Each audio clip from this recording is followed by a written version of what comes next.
এই কেকটি আমি বানিয়েছি সম্পূর্ণ বিটার ছাড়া। মাড কেক বানাতে বিটারের কোনো প্রয়োজন হয় না, আর এটা এত সফট, এত ইয়াম্মি হবে। প্রথমেই নিয়ে নিব 190 গ্রাম বাটার, 190 গ্রাম চকলেট আর 300 গ্রাম চিনি, সাথে 1 চামচ কফিকে একটু পানি দিয়ে ঘুলে দিতে হবে। তারপর এই মিশ্রণটিকে ডাবল বয়েলিং করে অথবা মাইক্রোওয়েভে দিয়ে কম তাপমাত্রাতে আস্তে আস্তে মেল্ট করে নেবেন। যেহেতু আমি 3টা ডিমের মাড কেক বানাচ্ছি, সেহেতু আমার চিনিও বেশি, তাই আমার চিনি গলতে একটু সময় নিচ্ছিল। আপনারা চাইলে চিনিকে পাউডার করেও দিতে পারেন। এই মিশ্রণটিতে 30 গ্রাম তেল, 90 গ্রাম দুধ অ্যাড করেছি। তারপর আমি একটু চেক করে নিলাম ব্যাটারটা কুসুম গরম নাকি। কুসুম গরম হলে অবশ্যই 3টা ডিম ওই সময় মিশিয়ে দিতে হবে।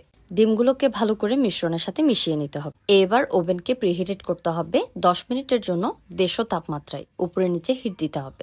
এবার কেকের ব্যাটারে ময়দা মিক্স করতে হবে 225 গ্রাম, কোকো পাউডার মিক্স করবেন 45 গ্রাম, সাথে অ্যাড করবেন বেকিং পাউডার এবং বেকিং সোডা 3 চা চামচ করে। সবসময় চেষ্টা করবেন নিজেকে একটু একটু করে ইমপ্রুভ করার জন্য।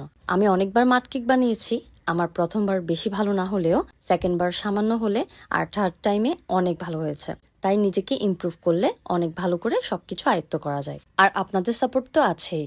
আমাকে অর্ডার করেছিলেন, আমি সার্ভ করেছি। ভালো না হলেও আমাকে ইমপ্রুভ করতে পরামর্শ দিয়েছেন, এই কারণেই আমি একটু একটু করে ইমপ্রুভ করে যাচ্ছি।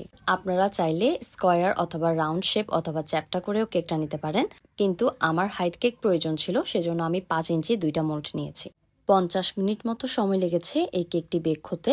আর চেষ্টা করবেন ওভেন থেকে নামিয়ে ঠান্ডা করে তারপর ডিমোল্ড করার জন্য। মাশাআল্লাহ, কেকটি এত সফট হয়েছিল আর খেতে এত চকলেটি ছিল। আর এটাও 3টা ডিমের স্পঞ্জ কেক ছিল। আর আমি এটা দেখানোর কারণ হচ্ছে ডিফারেন্সটা বোঝার জন্য। Thank you so much for watching my videos. আল্লাহ হাফিজ।